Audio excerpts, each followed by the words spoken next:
Depuis les années 50, que ce soit au niveau de la moto ou au niveau de l'équipement du motard, on a fait beaucoup de progrès pour être visible.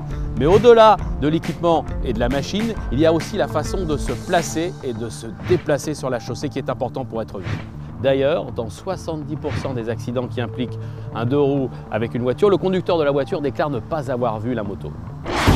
Quand on est derrière une voiture, on essaye d'éviter de se mettre dans son angle mort pour être sûr que l'automobiliste nous voit.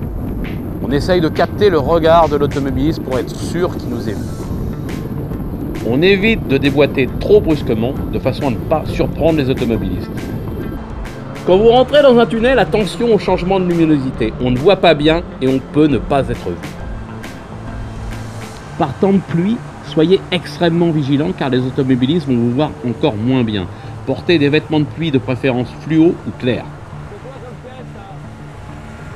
Quand vous abordez une intersection, décalez-vous de façon à avoir un meilleur angle de vision et aussi d'être vu plus tôt par les automobilistes. Alors on a bien vu l'importance de bien se placer sur la chaussée pour être vu des autres usagers, l'importance de l'équipement, l'importance d'avoir une machine bien entretenue, notamment au niveau de l'éclairage, et pourquoi pas un éclairage spécifique d'ailleurs, spécial deux roues de couleur verte qui montrerait vraiment les deux roues sur la route.